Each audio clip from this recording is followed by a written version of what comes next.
The city of Constantinople was full of smoke. People were running, shouting, and buildings were burning. It was one of the darkest days in the city's history.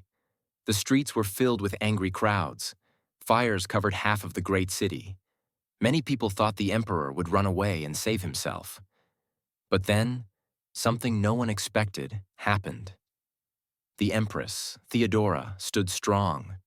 She refused to leave and told the emperor not to escape either. Her words gave courage to the emperor and his men. With a brave plan, they trapped the rioters inside the hippodrome where races were held. Soldiers came into the hippodrome and ended the riots suddenly. The streets became quiet again, but the cost was very high. Many people lost their lives. After the dust settled, the city was hurt, but not lost. A new fire burned, not in buildings, but in the heart of the emperor. A dream to rebuild something great. The emperor had a dream. He wanted to bring back the power of old Rome. Many thought this was impossible, but he believed it could happen. His wish was not only about fighting or war. He wanted to fix the laws, build beautiful places, and make the empire strong and proud again. In the middle of pain and loss, one man and one woman stood tall.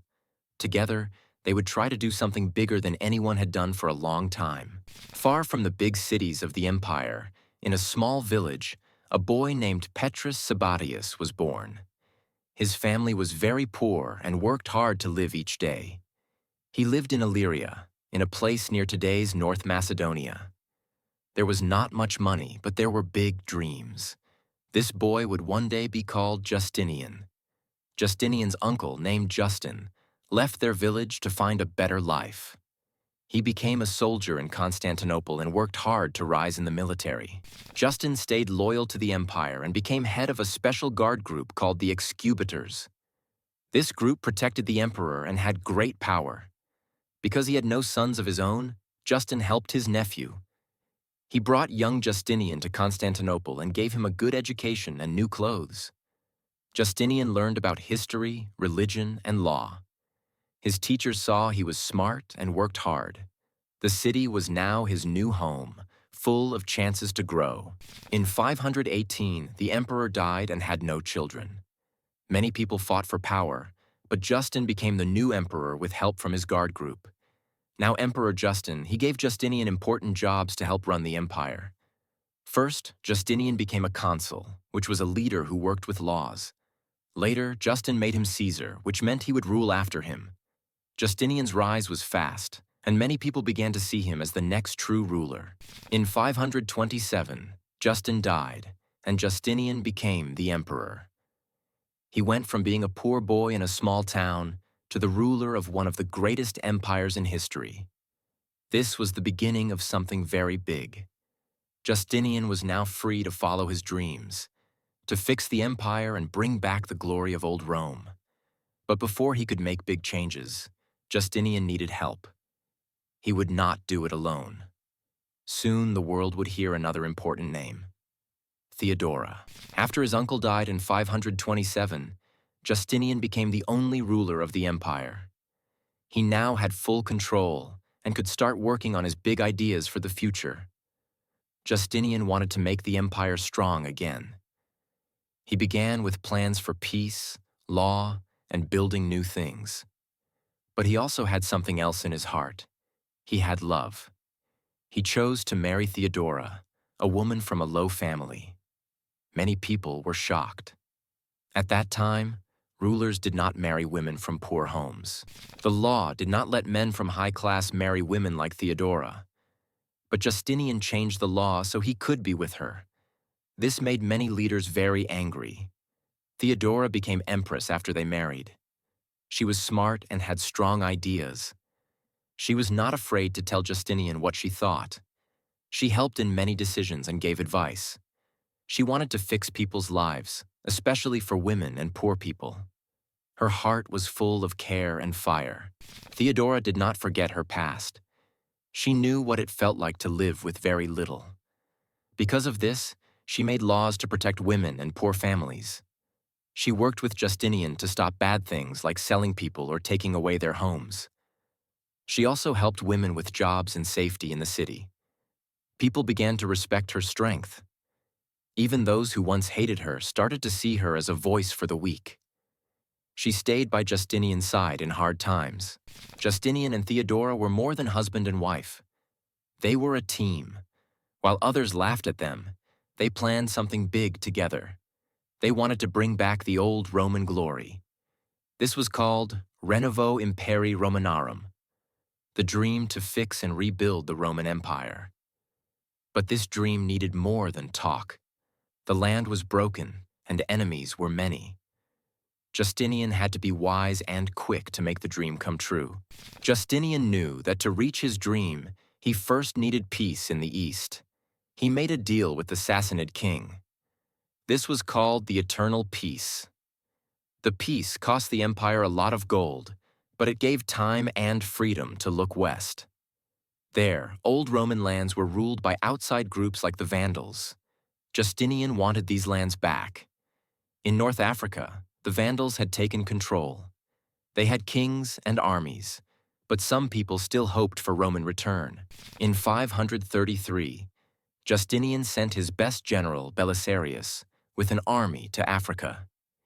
He used a small reason to start the war. A new Vandal king did not like Rome. The army landed near Carthage. In 2 big battles, Belisarius beat the Vandals, first at a place called Ad Decimum, then again at Trichomarum. The Roman flag was raised again in Carthage. It was a great win for Justinian. Old Roman lands were back in the empire after almost 100 years. Taking land was not the end of the job. Justinian needed to keep control. But there were too few soldiers and many people were still loyal to Vandal rule. Soon, local groups began to fight back. Some Byzantine soldiers even chose to rebel and refused to follow orders. The land was not as safe as it looked. Belisarius had to return again to stop the troubles. Holding Africa was not easy. The emperor found that winning a war was simpler than keeping the peace. After the victory in Africa, Justinian wanted to win back Italy. During that time, the country was ruled by the Ostrogoths, a strong group with their own kings. Justinian sent Belisarius once again. In 535, he attacked through Sicily, an island in the south. Then he moved to Naples and broke its walls after a hard fight. By the end of 536, Belisarius entered the city of Rome without a battle. People there opened the gates for him, and he raised the Roman flag once again. The Ostrogoths wanted Rome back. In 537, under their new king Witiges, they surrounded the city. This event is known as the Siege of Rome. The siege lasted more than 1 year. Food in the city became short. Belisarius and his men worked very hard to protect Rome from the strong enemy armies. At last, help arrived from Constantinople, and the Ostrogoths left. It was a hard time, but the city stayed in Roman hands because of strong defense. After Rome was safe, trouble came in the north. The city of Milan had asked for help from the empire, but generals did not send enough soldiers. The Ostrogoths attacked with help from the Franks, another strong group. They broke into Milan and destroyed the whole city. Most people were killed. This loss made Justinian very angry. He called back one of the generals and gave full control to Belisarius, who went on to lead more winning battles.